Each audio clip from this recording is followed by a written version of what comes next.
22 जनवरी का दिन 21वीं सदी के भारत के लिए ऐतिहासिक होने जा रहा है, क्योंकि ये वही दिन है जिसके लिए हिंदू समाज पिछले 500 वर्षों से लगातार संघर्ष कर रहा था।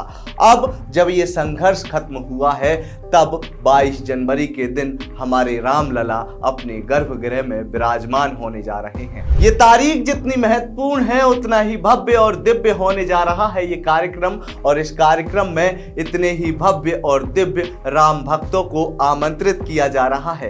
एक तरफ जहां देश के प्रधानमंत्री, राष्ट्रपति, आरएसएस के सरसंघ चालक और अमिताभ बच्चन, विराट कोहली, सचिन तेंदुलकर जैसे भक्तों को आमंत्रण दिया जा रहा है, तो वहीं दूसरी तरफ कुछ ऐसे भक्तों को भी बुलाया जा रहा है जिनके पास अयोध्या आने तक के पैसे नहीं हैं। ये वो भक्त हैं जो कोई वीवीआईपी तो नहीं, लेकिन राम मंदिर निर्माण में इनका बहुत बड़ा योगदान है। इनमें से कोई भक्त कभी कचरा बीनता है तो कोई भक्त पोस्टमार्टम करता है। नमस्कार, मेरा नाम है अंकित, आप देखना शुरू कर चुके हैं आयुध।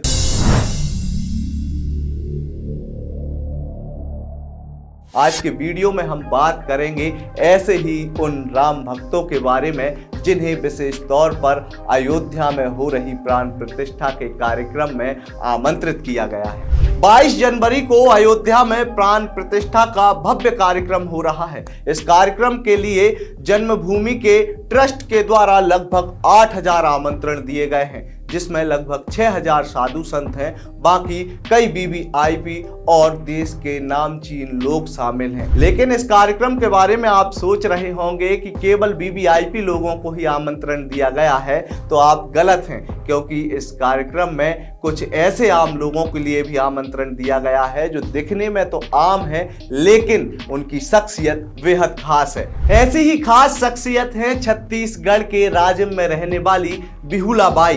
बिहुला बाई पेशे से कचरा बीनने का काम करती हैं।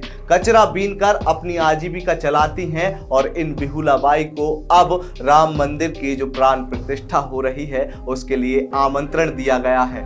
आप सोच रहे होंगे कि बिहुला बाई ने ऐसा क्या किया कि उन्हें इतने भव्य कार्यक्रम में विशेष तौर पर आमंत्रित किया गया है। तो मैं आपको बता दूं कि जब राम जन्मभूमि पर मंदिर निर्माण के लिए धन संग्रह किया जा रहा था, उस वक्त इन्हीं बिहुला बाई ने अपनी कमाई का 50% राम मंदिर निर्माण के लिए दे दिया था। उस वक्त बिहुला बाई की कुल कमाई 40 रुपए थी, जिसमें से 20 रुपए बिहुला बाई ने भगवान श्री राम लला के भव्य मंदिर निर्माण के लिए दान कर दिए थे। दान करने के बाद बिहुला बाई भूल गई थी कि मैंने कुछ दान भी किया है। लेकिन अब अयोध्या में जब ये भव्य कार्यक्रम हो रहा है, तो उसके पहले बिहुला बाई को ये खुशखबरी दी गई कि उन्हें इस भव्य कार्यक्रम में शामिल होना है। बिहुला बाई अपने आप को बेहद आनंदित बता रही हैं। वो कह रही हैं कि मेरे पिछले जन्मों के कोई पुण्य कार्य होंगे, तभी मुझे राम लला ने अपनी प्राण प्रतिष्ठा में खुद बुलाया है। केवल बिहुला बाई ही नहीं, बल्कि एक और ऐसे भक्त हैं जिनका नाम है सियाराम गुप्ता। सियाराम गुप्ता वो शख्स हैं जिन्होंने राम मंदिर निर्माण के लिए सबसे पहला दान दिया था, और वो दान राशि थी 1 करोड़ रुपए की। अब आप सोच रहे होंगे कि सियाराम गुप्ता बेहद ही धनाढ्य व्यक्ति होंगे, तो ऐसा नहीं है। सियाराम गुप्ता ने ये दान अपनी 16 एकड़ जमीन बेच कर दिया था, और उसके बावजूद भी जब 15 लाख रुपए कम पड़े, तो सियाराम गुप्ता ने अपनी बेटी, अपने दामाद, अपने रिश्तेदारों से राम मंदिर के लिए उधार लेकर दान किए थे।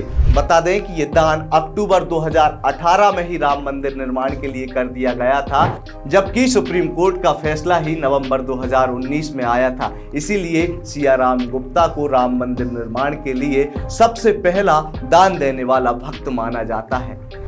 सियाराम गुप्ता की तरह ही एक और भक्त की कहानी है, जिसने सन 1992 में यह संकल्प ले लिया था कि जब तक राम मंदिर नहीं बनेगा तब तक वो शादी नहीं करेगा। और अब जब राम मंदिर बन रहा है, तो इस शख्स की शादी की उम्र निकल चुकी है और अब ये शख्स शादी करने वाला भी नहीं है। और इस भक्त को अब ट्रस्ट की तरफ से राम मंदिर निर्माण के लिए आमंत्रित किया जा रहा है। लेकिन परिस्थिति देखिए कि जब इस भक्त को अयोध्या से बुलावा आया है तो उसके पास इतना भी पैसा नहीं है कि वो खुद के खर्च से अयोध्या पहुंच सके।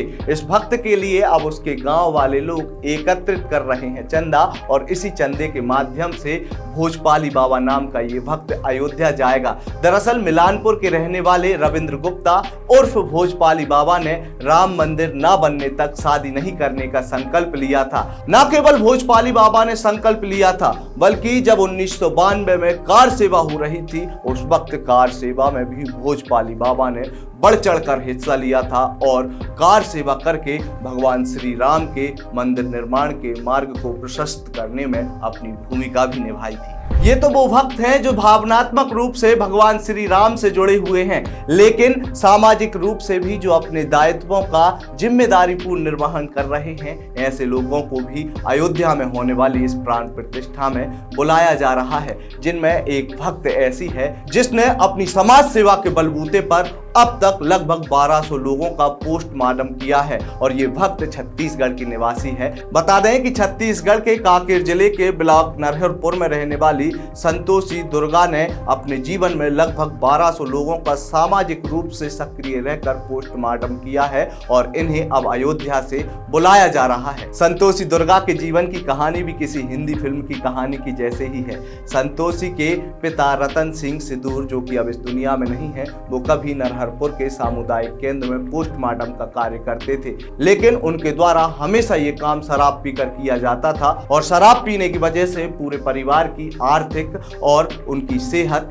बेहद रूप से खराब हो चुकी थी, और जिसके बाद संतोषी ने संकल्प लिया कि वे पोस्टमार्टम करेंगी। संतोषी ने उन्हें कई बार शराब का सेवन नहीं करने की बात कही, तो जवाब होता था कि पोस्टमार्टम जैसे कार्य को बिना शराब पिए नहीं किया जा सकता। तब संतोषी ने यह संकल्प लिया कि वे अपने जीवन में पोस्टमार्टम करके दिखाएंगी, वो भी बगैर शराब पिए हुए, और जिसके बाद से लगातार अब तक संतोषी लगभग 1200 लोगों का बगैर शराब पिए हुए पोस्टमार्टम कर चुकी हैं। और अब संतोषी के इसी सेवा भाव को देखते हुए अयोध्या से बुलावा आया है रामलला की इस प्राण प्रतिष्ठा में शामिल होने के लिए। तो ये थी उन भक्तों की कहानी जो बेहद आम भक्त हैं, लेकिन राम भक्ति में इतने खास हो चुके हैं कि इन्हें खुद अयोध्या से रामलला की प्राण प्रतिष्ठा के लिए बुलाया जा रहा है। आपको ये रिपोर्ट पसंद आई हो तो इस रिपोर्ट को अपने दोस्तों, रिश्तेदारों और अपने परिचितों के साथ साझा कीजिए। इसके अलावा आपने अब तक यदि हमारे चैनल को सब्सक्राइब नहीं किया तो हमारे चैनल को सबसे पहले सब्सक्राइब कर लीजिए। आपका बहुत बहुत धन्यवाद।